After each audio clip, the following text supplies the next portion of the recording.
Both housing inventory and interest rates are continuing to go up as time goes. However, it may not be having the same effect that we thought it would have on buyer demand. What's up, guys? My name is Andy.montalvo. I'm a real estate agent here in Houston, Texas with Martha Turner, Sotheby International. And today I want to discuss how some of this real estate market here in Houston is changing with the rising interest rates and rising inventory that we are seeing. If you did not see my May market update, go ahead and check it out. It's right here up in the link. Now, when we get to talking about interest rates, I think all of us can agree that the only way we see them going is up for now. At least that's what we keep hearing online, on the news, from other realtors, your neighbors, your friends. I think everybody now is talking about what these interest rates are going to do to the market, specifically in terms of real estate. Now, one thing I do want to address is that even though these rates seem high in comparison to what we are experiencing maybe for the past 3 years, overall, the rates that we're experiencing are pretty average if you look at the whole history of mortgage. In reality, the rates we were seeing in 2020 and 2021 were kind of out of this world. Rates that low were very, very rare, and there were specific circumstances that led to rates getting that low. And so now we're just seeing the other end of that stick. The main issue now is how high are they willing to go? I personally believe that I don't think we'll reach the double-digit interest rate numbers. I do think that we will continue to see it go up further than it is right now, and possibly into the 7 and maybe 8% range. But I think after that, it will drop down a little bit and kind of settle out and normalize maybe around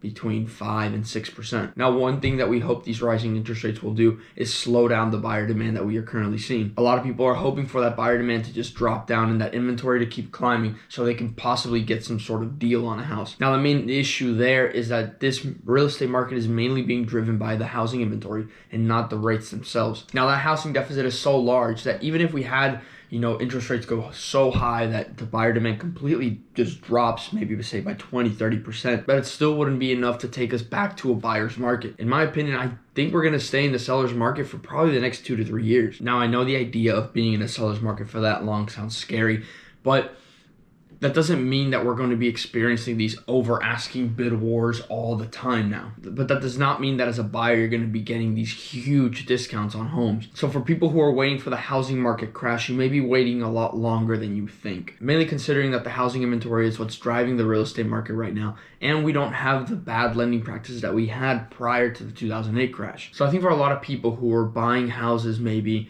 in the past 5 years, for example, or maybe past 5-7 years, they were experiencing such low rates that the increase in these rates are scaring them. And because it's scaring them, it's scaring the first-time home buyers. Because the first-time home buyers, even them, are used to even lower rates than that. Because for the past maybe 2-3 years, they were planning on buying a house and they were looking at rates, in the 3% and stuff like that. And now they're seeing rates go double that. What I think a lot of buyers have to understand, especially first-time home buyers, is that those years with the really low rates that we were seeing in 2021 and 2022 were very rare if you look at the whole mortgage history. And just like we've experienced in the past double-digit mortgage rates, it is just as usual that we would at some point experience extremely, extremely low rates. And we may just be seeing the mortgage market level out, which is something that we hope happens with the real estate market. And I think one of the main problems right now is that the prices keep going up, which is obviously hurting people in terms of what they can buy. Another thing that I think comes down to for a lot of buyers, specifically first-time home buyers, is should I buy now? Should I just wait, see what rates do?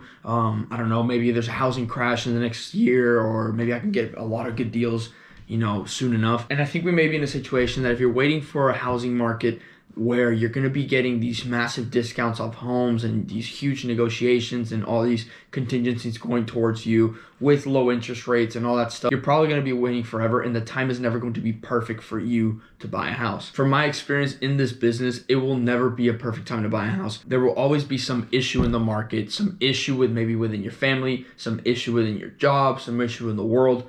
There's always going to be something that can come up that can keep you from buying that house. As much as we're seeing an increase in housing inventory right now, also realize that we are in a hot time for what real estate really is. A lot of times people will sell their house or be moving in the summer months, after kids get out of school, and try to make those moves before school starts. Also, a lot of people who are first-time home buyers, they're ending their leases in those June maybe months because they probably got out of college when they first went out and got their apartment, and they got into a lease that summer. So a lot of movement in real estate happens within these months. One thing that you may expect to see is that inventory possibly to drop off in the fall as interest rates continue to go up throughout the year. Now, I do believe that interest rates will continue to go up through 2022. And that's just really based on what the Fed has been saying. Right now, you have a lot of people who have secured mortgages under 4%. The possibility of mortgages going under 4% again anytime soon are very slim. So that leaves a lot of people probably not wanting to move from their home or maybe upgrading their home because they would be buying something